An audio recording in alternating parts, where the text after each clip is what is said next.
Hello and welcome to Let's Read The Eternal Husband by Fyodor Dostoevsky. This is an audio presentation of the novella, with occasional clarifying commentary from me, the reader. Now, if you want to jump straight to the action, feel free to skip ahead to the next video in this playlist.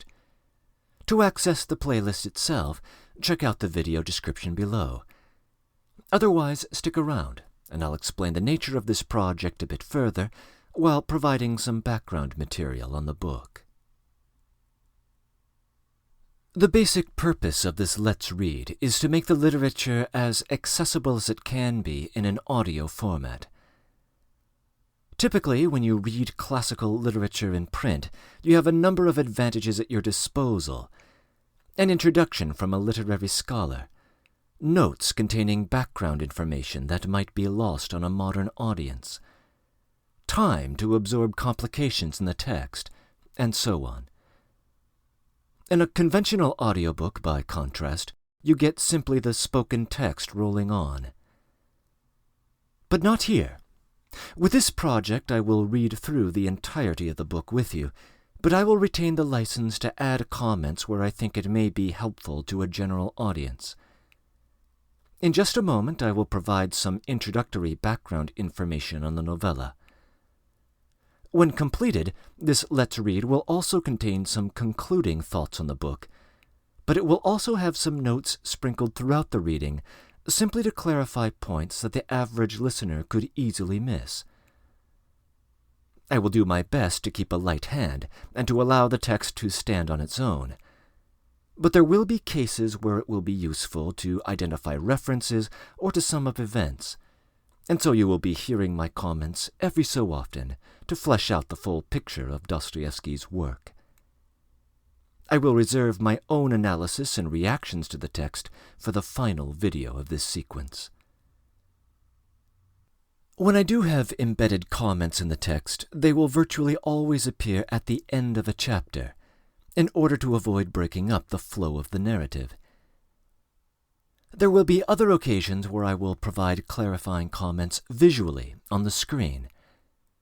For instance, every now and then a character might use a French expression, or perhaps quote the words of another figure in a way that might be hard to parse in audio format.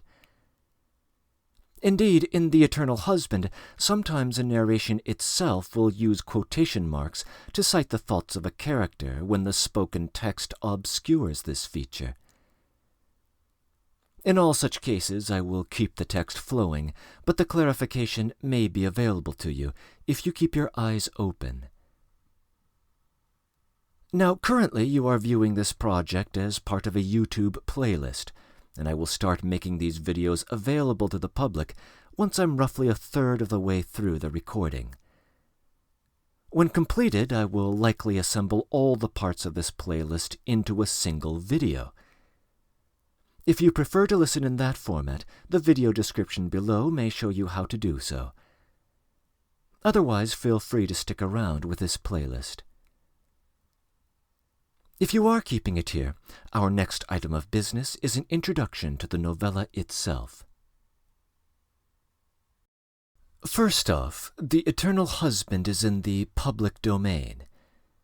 The version we will be reading has been translated by Constance Garnett, and it appears in a volume published by William Heinemann Limited entitled The Eternal Husband and Other Stories, which is available for download at archive.org. In this format, it is 137 pages long. Depending upon how one defines these things, The Eternal Husband is the last novella that Dostoevsky wrote. It was composed in 1870 during the middle of the mature period of the author's career, in between the composition of two great novels, after The Idiot of 1868, and before The Possessed or Demons of 1871. It was not, in fact, a novella that Dostoevsky ever wanted to write. He disliked it as he was working on it, and even after its publication. Indeed, even after receiving highly favorable criticism for it. His artistic interests at the time lay elsewhere, in a set of ideas regarding a great sinner's coming to faith, ideas that would ultimately influence his later novels. Nevertheless, at the time, the man needed cash, as he and his new family were stranded in Western Europe with mounting expenses, and so he needed to turn out something quickly. It was good for his immediate reputation that he did. While The Idiot is remembered as a great novel, it was not thought to be so at the time, and Dostoevsky's stock had taken a dip among his contemporaries with its publication. The Eternal Husband, by contrast, was very well received, and was swiftly regarded as a small work of genius. That remains a prevailing opinion among many critics today, who often praise its technical precision, even if it is not one of the most recognizable titles in the author's considerable corpus. The novella is in part a response to the contemporary literary currents.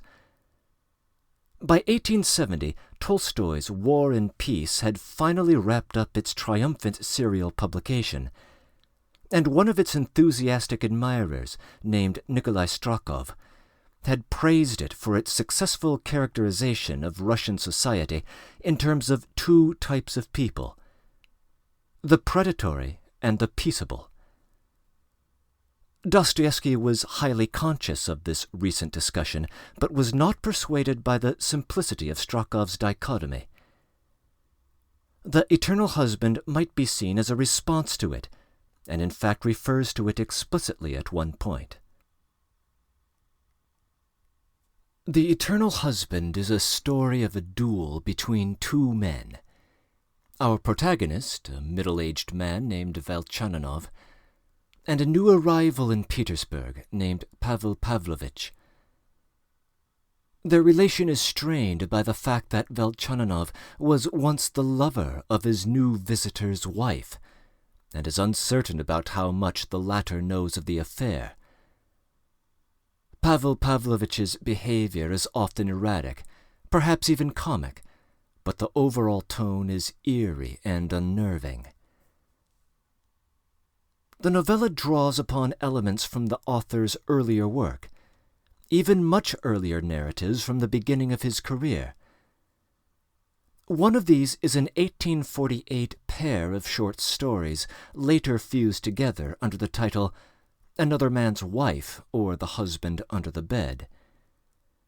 These stories have a vaudevillian comic flavor, as they trace the misadventures of a jealous husband trying to catch his flirtatious wife in the act of adultery. The other is his 1846 novella entitled The Double, in which a lonely civil servant finds himself in a surrealistic duel with the man, or perhaps a phantom, who usurps his identity. With The Eternal Husband, these elements are combined into a unique story with a flavor all its own. Naturally, the thematic vision of this later work reaches further as well, dealing with humiliation and resentment, the ambiguity between predator and prey, the thin line between love and hate, the nature of human depravity and its unsung victims, and much more. I'll say a bit more on these features in my closing comments. Much of what critics admire of the novella has its origin in Dostoevsky's choice of narrative structure. Originally, he had considered telling the tale from the first-person perspective of Pavel Pavlovich, who, as we swiftly discover, has an unstable personality. This was a technique he had used before, most notably in Notes from Underground. However, as with Crime and Punishment, Dostoevsky abandoned his plan of using a first-person narrator in favor of a third-person point of view, and then he switched the dominant perspective to Velchaninov's, a man who was more publicly respectable and adroit with social conventions than his interlocutor. Despite the switch to a third-person narration, however, we never leave the world as it is seen through the eyes of Velchaninoff. Indeed, sometimes the thoughts of our protagonist almost imperceptibly blend into the third-person narrative itself, as noted by the use of quotation marks. This feature has at least two effects. First, as is typical with Dostoevsky, we are never presented with the author's own voice. In seeing the world as Velchaninoff sees it, we do not see it as it ought to be seen. Second, we have little idea of where the plot is going.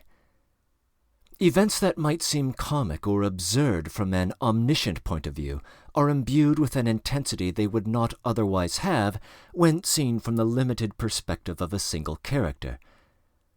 A perspective that is shorn even of the luxury of a narrator reflecting post hoc on his own experiences, as is done in first-person stories. And we are not given a recognizable plot structure that allows us to anticipate events, or even to know when we have reached our climax. It is not until we reach the book's final pages that we understand what Dostoevsky has been up to all along. So, a word of warning. If you start out on this novella, you'll want to stick around for the final act. But before you do start out, I should offer a word on Russian naming conventions. Russian names have three components: a first name, a surname, and a patronymic between them, which itself includes the father's first name and then a suffix of vich or ovna, depending upon the person's sex. So our author's name is Fyodor Mikhailovich Dostoevsky, as his father's name was Mikhail. In a formal mode of address, one would use the first name and patronymic, such as Fyodor Mikhailovich. In an informal mode, one would use the first name alone or a diminutive, such as Fyodor or Fedya. Alternatively, one might identify the individual simply by the surname, as in Dostoevsky. In The Eternal Husband, the protagonist is referred to by his surname Velchaninoff. His full name is Alexei Ivanovich Velchaninoff, and he will sometimes be addressed by other characters as Alexei Ivanovich. The other principal character is referred to in the narration as Pavel Pavlovich, but his full name is Pavel Pavlovich Trusotsky. The difference in the way the two characters are referred to may have to do with the narrative perspective.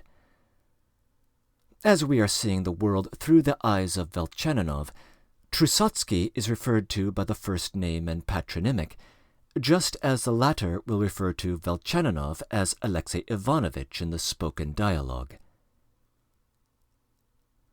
In other Let's Read projects, I will often offer a dramatis personae at this point as a reference for sorting through the characters. To do so here, however, would be to reveal a bit too much about the plot, which I think our author would prefer to play close to the vest. So I will allow our cast to enter your consciousness in the same gradual way that they are introduced in the text. I will have much more to say about our novella on the other side of this project, and I will also be popping in every now and then with brief clarifying commentary as we go forward. But now it is time to cede the stage to Dostoevsky's narrative. We shall do so next as we begin The Eternal Husband.